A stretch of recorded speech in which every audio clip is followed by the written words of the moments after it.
Baik, kita jelaskan dulu dalilnya. Kalau yang pegang bukunya, tentu kita masuk ke poin ketiga. Berita dari Rasulullah Sallallahu Alaihi Wasallam sendiri tentang kenabiannya, yang dengannya kenabian diakhiri, kewajiban patuh dan taat kepadanya, dan keumuman atau universalitas risalah atau kerasulannya, sebagaimana disabdakan oleh beliau Sallallahu Alaihi Wasallam, "Anan nabiyyu la kadzib, Ana ibnu Abdul Muttalib." Aku adalah nabi, tidak ada dusta di situ, dan aku adalah cucunya Abdul Muttalib. Hadis ini riwayat Bukhari Muslim. Itu hadis ini punya makna, teman-teman sekalian ya. Pada saat terjadi peperangan dan banyak orang mulai berlarian, kaum muslimin meninggalkan kancah peperangan, maka Nabi SAW mengucapkan kalimat ini, "Anan nabiyyu la kadzib, ana ibnu Abdul Muttalib." Saya benar-benar nabi, seakan-akan mengatakan kepada muslimin yang lari dari kancah peperangan, saya benar-benar nabi, tidak ada kebohongan di situ. Tidak usah kalian ragu, janji Allah benar, pasti menang. Dan perkataan Ana ibnu Abdul Muttalib, saya keturunan Abdul Muttalib, karena keturunan ini disebutkan dalam Taurat dan Injil tentang masalah siapa kakeknya, siapa ayahnya, ya, kemudian dia lahir di mana, umur berapa pada saat ayahnya meninggal waktu dia 6 bulan di perut ibunya. Seperti yang masyhur dalam kisah Bahirah, salah satu pendeta Nasrani yang berada di negeri Syam. Pada saat Nabi SAW umur 12 tahun, Abu Talib, pamannya, waktu Abdul Muttalib sudah meninggal. Tentu Nabi SAW meninggal ibunya, meninggal ayahnya pada saat beliau 6 bulan di rahim, di perut ibunya. Kemudian Nabi SAW disponsori oleh ibunya sampai umur 6 tahun. Kemudian ibunya meninggal, lalu disponsori oleh kakeknya Abdul Muttalib dari umur 6 tahun sampai 8 tahun, 2 tahun. Dan pada saat itu Abdul Muttalib menjadi Raja Mekah. Kemudian setelah itu pamannya Abu Talib sampai masa kenabian, sampai meninggalnya Abu Talib. Tentu di sini teman-teman sekalian, waktu Abu Talib menaungi Nabi SAW dari umur 8 tahun sampai Nabi SAW dinobatkan menjadi Nabi, cukup lama. Pada saat Nabi SAW umur 12 tahun, sempat Abu Talib ingin keluar ke negeri Syam berdagang dengan beberapa teman-temannya. Lalu kemudian ikutlah Nabi SAW. Dalam buku-buku sirah disebutkan Nabi SAW bergelantungan di bajunya Abu Talib, menangis, tidak mau kecuali di bawah. Dan ini bukan tradisi Nabi SAW. Biasanya Nabi tidak pernah begini. Sampai istri Abu Talib dan Abu Talib pun heran. Biasanya Nabi SAW sangat dewasa. Sampai Abu Talib punya anak banyak. Kalau istri Abu Talib sedang menyiapkan makan, maka anak-anaknya berebut makanan. Dan Nabi SAW tidak ikut berebut. Kalau ada sisa, beliau makan. Kalau nggak ada ya sudah, beliau diam. Maka Abu Talib sama istrinya selalu menyiapkan makanan khusus untuk Nabi SAW. Tidak pernah mengeluh, nggak pernah marah, nggak pernah nangis. Kok tumben pada saat umur 12 tahun itu, dia nangis. Nabi SAW menangis, memegang baju Abu Talib, minta ikut. Pokoknya nggak mau dilepas. Sampai akhirnya Abu Talib dan istrinya sepakat, kalau gitu kita bawa saja. Dan waktu itu tidak pernah anak di bawah 15 tahun di bawah safar. Ya. Nabi SAW masih 12 tahun, dibawalah pergi ke sana. Ada hikmah ternyata, subhanallah. Pada masa itu teman-teman sekalian, semua pendeta Nasrani sedang menunggu-nunggu masa keluarnya Nabi terakhir. Pada masa itu. Salah satu pimpinan pendeta yang sangat masyhur namanya Bahirah. Dan sampai sekarang masih ada puing-puing gerejanya di negeri Syam. Dikenal dengan gereja Bahirah. Bahirah ini, dia selalu memperhatikan dari jendela gerejanya kafilah-kafilah dari negeri Arab kalau lewat. Karena dia tahu dari Jazirah Arab itu Nabi terakhir. Kemudian ditunggulah kafilah-kafilah itu lewat. Sebagaimana juga saya jelaskan kalau tidak salah pertemuan yang lalu, nama Nabi Muhammad SAW, Muhammad sendiri itu dari kitab Taurat dan Injil. Dan Abdul Muttalib mendapatkan dari seorang pendeta Nasrani juga. Sebelum Nabi Muhammad SAW tidak ada yang tahu nama Muhammad dan Ahmad. Gak ada orang Arab namanya ini. Ini diambil dari kitab Injil.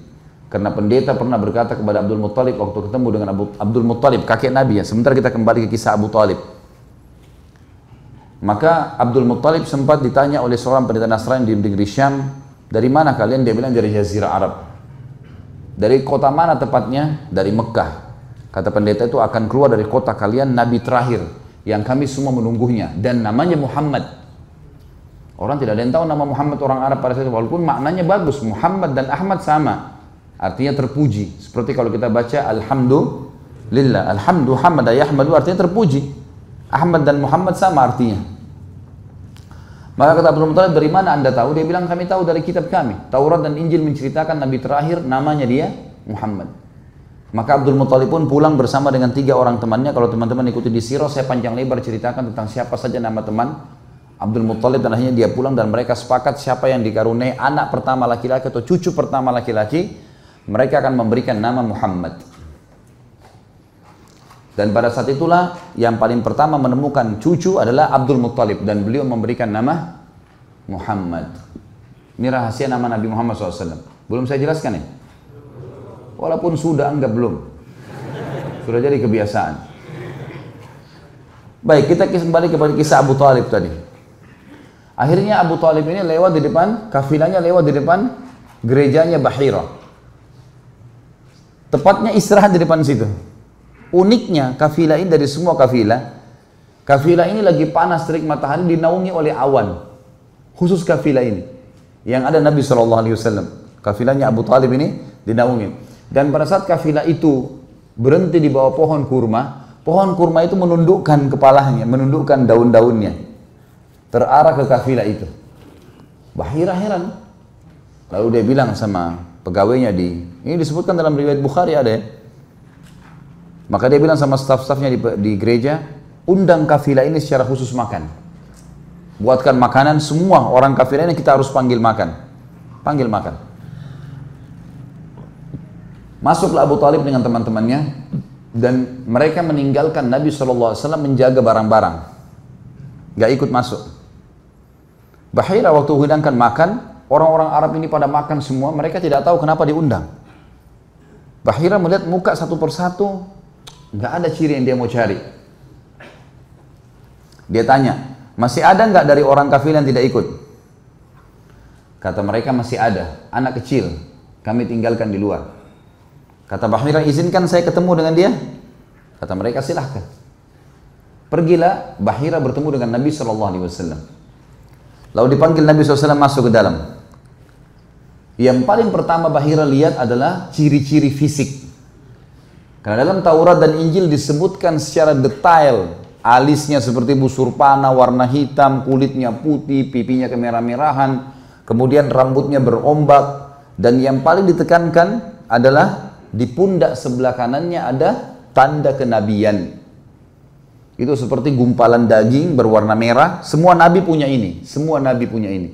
Di pundak sebelah kanan ada tanda seperti daging yang menggumpal lalu dikelilingi dengan bulu yang lebat. Tapi ini hanya untuk Nabi. Ya, ada yang ngaku lagi di sini. Kita ini spesialis mengaku.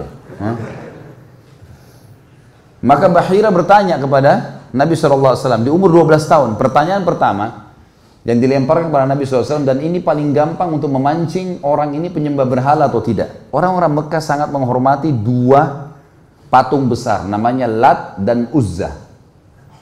Ini patung besar sekali. Sampai kalau ada orang berdiri di bawahnya patung itu, dia cuma terlihat 1/10 dari patung itu. Jadi besar sekali. Dan setiap orang-orang Quraisy kalau bersumpah atas nama Lat dan Uzza takut kualat. Pasti jujur. Begitu keyakinan mereka.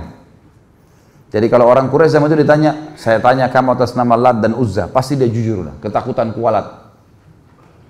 Maka Bahira bertanya kepada Nabi SAW, hai anak kecil, saya bertanya kepada kamu atas nama Lat dan Uzza, jujurlah. Saya mau bertanya. Jawaban Nabi SAW, jangan kau sebutkan 2 nama berhala itu, karena saya tidak menyukai keduanya. Belum pernah ada orang Quraisy begini nih. Bukan cuma sekedar menolak, tapi memastikan berhala dan membencinya. Bahira heran. Lalu kemudian Bahira mengatakan, hai anak kecil, apa kau izinkan saya melihat pundakmu? Kata Nabi SAW, silahkan. Dibuka pundaknya, ditemukan tanda kenabian, namanya alamat nubuwah. Begitu melihat, Bahira langsung mencium tanda kenabian Nabi SAW, kemudian memeluknya sambil mengatakan, kaulah orangnya. Ini riwayat sahih ini. Lalu Bahira membawa Nabi SAW masuk ke dalam. Tradisi orang Arab Quraisy pada saat itu aib, memalukan kalau anak kecil ikut makan sama orang besar. Entah di Indonesia ada nggak tradisi ini. Jadi anak kecil disuruh makan terakhir.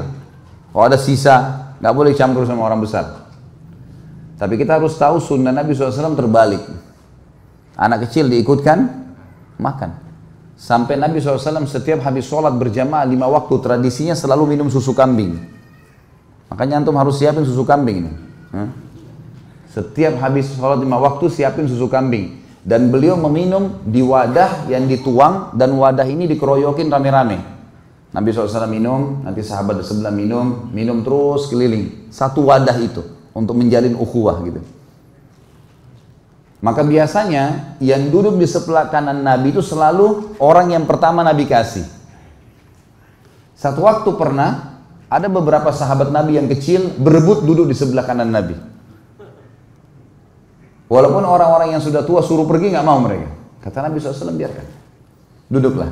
Begitu dituang susu, Nabi SAW sudah minum, Nabi bercanda sama mereka yang kecil-kecil ini. Wahai pejuang-pejuang Islam, mau nggak kalian kalau saya kasih susu ini kepada orang-orang tua itu dulu? Kata mereka, tidak ya Rasulullah. Jadi anak-anak kecil diikutkan minum bersama orang tua. Baru mereka minum kemudian diberikan kepada orang-orang tua. Itu tradisi kalau dimakan dan minum ya, jangan dibiarkan. Ini cerita kata Bahira, kenapa kalian tidak ajak makan orang ini, anak ini? Mereka bilang ini anak kecil. Kata Bahira, siapa walinya anak ini? Wali, bukan orang tua ditanya. Wali itu berarti penaungnya. Kata Abu Talib, saya ayahnya. Kata Bahira apa? Kau dusta. Nggak mungkin anak ini punya ayah. Anak ini ayahnya sudah mati pada saat dia umur 6 bulan di perut ibunya. Ibunya meninggal pada saat dia umur 6 tahun. Kakeknya menaungi dia 2 tahun sampai 8 tahun. Kalaupun kau benar walinya, kau adalah pamannya. Bahira tahu ciri-cirinya. Abu Talib heran. Dari mana anda tahu? Diambilkan kitab Injil. Di sini disebutkan. Anakmu ini, ponakanmu ini adalah nabi yang ditunggu-tunggu oleh seluruh ahli kitab. Tapi bawa pulang dia sekarang ke Mekah. Karena kalau orang Yahudi tahu dia turunan Arab, maka dia akan dibunuh. Nah, orang-orang Yahudi mau dari turunan Bani Israel. Tentu kedustaan ya. Karena Nabi Isa pun dari Bani Israel, tapi orang Yahudi tidak beriman. Itu kebohongan, tapi begitulah. Akhirnya Abu Talib membawa pulang Nabi SAW ke Mekah dalam kondisi ketakutan. Tapi ini informasi, contoh saja. Kalau sebenarnya baginda Nabi SAW memang Nabi, dan perkataan mengatakan Ana ibnu Abdul Muttalib, ini menjelaskan kepada ahli kitab, saya benar-benar Nabi yang kalian tunggu. Karena nama Abdul Muttalib ini tersebutkan di dalam kitab mereka.